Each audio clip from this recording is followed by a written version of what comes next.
It wasn't until I started getting terrible grades in school and being punished, and back then meant being in your room, no TV. So I started drawing. I picked up drawing and realized it was something that I liked.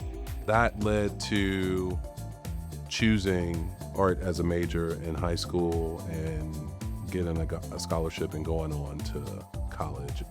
Chicago had a huge impact on my becoming an artist.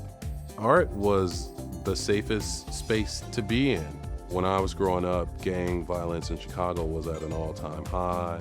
Back then, everyone had to make a choice, to be or not to be, and risk came with both choices. And I was fortunate enough to find like hip hop, and hip hop kind of is partly responsible for creating this really healthy third space where I could be part of a gang in the form of a graffiti crew, a breakdancing crew, a rapping crew. It put me in this place where, I shared my sketchbooks with people who also like sketching, and it was like this space that opened up for me because I really didn't like the two options I thought I had.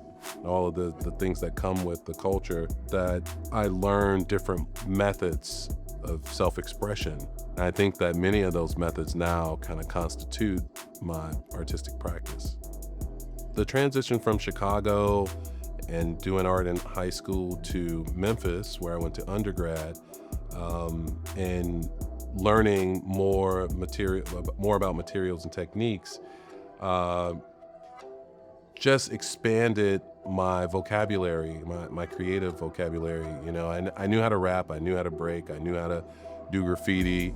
Okay, let's throw some pots. Let's learn how to shoot some photographs. Let's learn how to make some prints. Let's learn how to woodwork. And so to me, that just kind of opened up this world of creative solutions to ideas.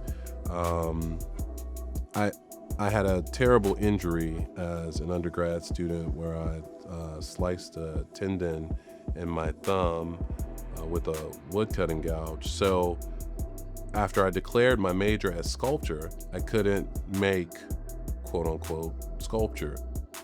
So I had to figure out a way to be a sculptor in consideration of the reconstructive surgery I just had to have mid-semester. So my teacher just walked up to me one day and he said, "Hey, try to use this." And he handed me a wad of linoleum and it was cut in strips, and I asked him what I was supposed to do with it, and he says, "Oh, just weave a basket or something." And he showed me a couple of things. I kind of looked at it as a physical therapy of sorts. It just helped me understand what I could do with more materials, because I never was able to define myself as a sculptor or a photographer or a painter. It freed me from having to choose. Instead, I just kind of chose them all. A lot of my work is inspired from what I hear people say, from language that people use.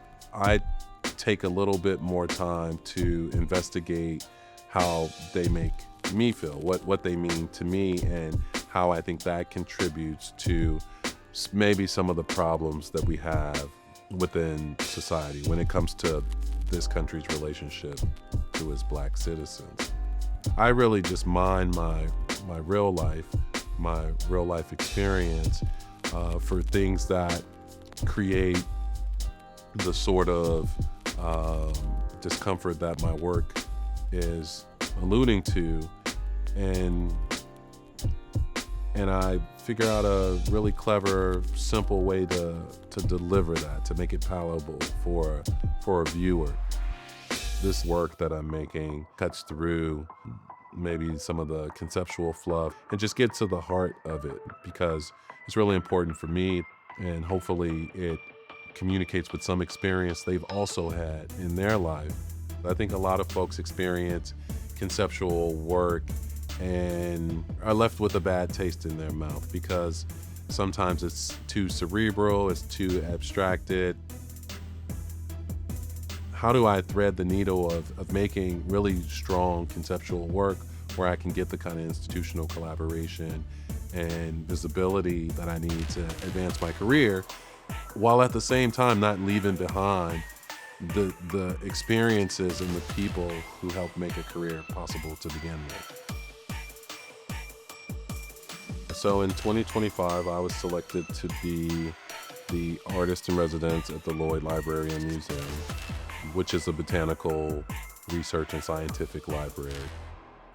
I decided that I was going to make a book titled The Green Book, after the Black Negro Motorist Green Book. That book was a book that helped Black people access recreation and leisure safely.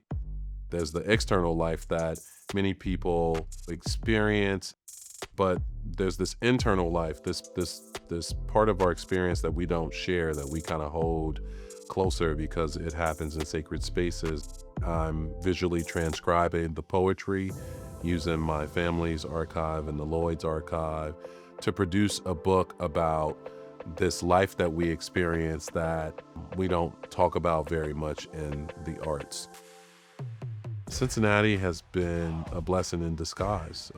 There's so many resources here for ideas for artworks, for films, for all sorts of things. And I think that living here was probably the best thing to happen for my career. I started my professional practice in Cincinnati, and it's helped me be extremely strategic. Cincinnati is so close to so many places, from Detroit to Nashville to Memphis to St. Louis and Indianapolis. I mean, even Canada is within, less than an 8-hour drive. So there are 30, 40 places I can reach just by living here that help, expand my regional voice and my national voice. So it's a really great location to be based. And I mean, if Dave Chappelle can do it, then, why can't I?